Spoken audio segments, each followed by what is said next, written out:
This is the rightful president of Belarus. This is a knobhead.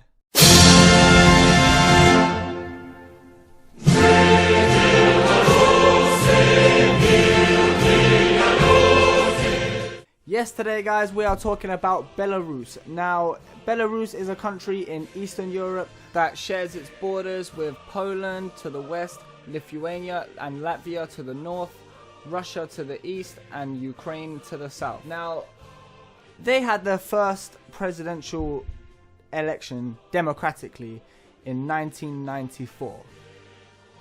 It's now 2020 and they still have the same president.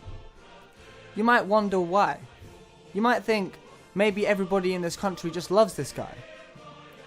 But then you do a bit of research into Belarus and you see that there's been riots going on a lot recently this entire year. And there was a recent election that was highly in doubt, you know, the legitimacy of it. And you start to question, what is happening in this country? You know, Alexander Lukashenko is the current incumbent president of Belarus, and he's often referred to as Europe's last dictator. Now, that might sound crazy. Like, you might think if you live in a Western, modern, Eastern European country, you know, even if you live in somewhere like Poland, you know, Latvia, Romania, you know, France, England, Germany, Sweden, Norway, any of these European countries, you wouldn't think there's a dictatorship anywhere near you. You know, that sort of thing is for, you know, countries that are not, you know, not as civilized as we are, you know. And it's crazy to think, but yes, there is a dictatorship in Europe. It's called Belarus. Now, they had a presidential election in 2020 that, well, let's just put it this way.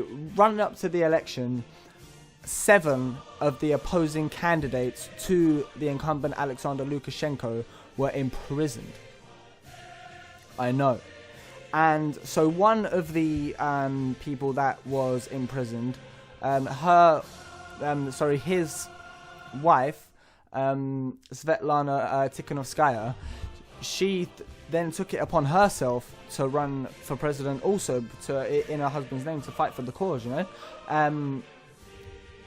So, according to the presidential results, Alexander Lukashenko, who's been under fire for a long time and is clearly disliked by many of his citizens, received 80% of the vote, and Svetlana 20%. 80% of the vote. As soon as this was announced, everybody was like, no way, because this guy is so unpopular. He held a rally, I believe, in the square of Minsk, in the center of Minsk, and there was not that many people there, a few thousand. Yet Svetlana Tikhanovskaya was doing rallies, and you couldn't see the end of people. Thousands of people there. So it's highly unlikely that the election was accurate, and it's actually not been recognized by many countries around the world, including the European Union and the UK. That pretty much the only countries that recognize it are other dictatorships themselves, like China, you know. So, and it's a very shaky situation there, because the European Union actually stated that they see Alexander Lukashenko in the same way that they see Nicolas Maduro of Venezuela, not legitimate presidents. And because Belarus has always been officially, you know, like, well, I wouldn't say officially, but like politically and economically tied with Russia a lot more than, you know, the west of Europe. That's what makes it difficult, because you might think, oh, why can't we just remove this guy? Why can't we just go in there and take him down and demand democracy, you know? We can't do that just because, like, they've always had those links with Russia, and Russia is an incredibly powerful country. So it's it is tricky, because Svetlana Tikhanovskaya by the European Union and a lot of other countries is actually recognized as the legitimate president of Belarus, even though according to the official vote, in air quotes, she only got 20% of the vote. She actually picked up an award for on behalf of Belarus in the European Union Parliament recently. So she's actually representing the country on an international level quite a lot. And Lukashenko seems to be hiding away from his citizens at the moment because there have been riots and protests and everything erupting for months now in Belarus. For months. The police have been out in the square of Minsk and everywhere, in the streets of Minsk and everywhere else, you know, putting people into vans, hitting them with bats, you know, like they walk around with shields and stuff, you know, and they're heavily armed. Like, it's crazy to see something like this happening in Europe in 2020 and 2021, like.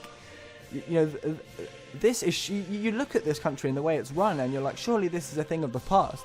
Now, I just want to say that the dictatorship in Belarus isn't similar to the dictatorship in North Korea, just because the citizens are allowed to leave the country and go and live somewhere else and all that sort of thing.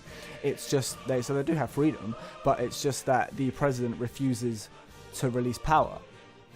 And it appears that he never will, because he's still got the military on his side. And Russia, of course, so nobody can really take him out or remove him from his position. But officially, a lot of the world do not recognize him as legitimate anymore, which, you know, can't last forever. It's bound to come back on him at some point. But, you know, it's just crazy events happening in Belarus. But the thing is, it's a lovely country, beautiful country, you know. But they have a president that just refuses to leave, and there's nothing anybody can do about it. So I'm really excited to see what happens in the future with Belarus, because pressure is building on Lukashenko. Pressure has been building for a long time, and it will because riots and protests are not stopping, and it's going to come to a point where something's going to have to give, you know. Either he's going to have to get military aid from Russia and totally lock the country down like a police state to keep his power, or he's going to have to leave. So, yeah, this is just like a quick little explanation, quick little brief overview of the situation in Belarus, just for those not aware. You can always search up YouTube and Wikipedia for more information. This was just to give you a little overview. And, yeah, thanks for tuning in, guys. Subscribe for more videos in the future. I just do random videos now. And yeah, thanks. Bye-bye.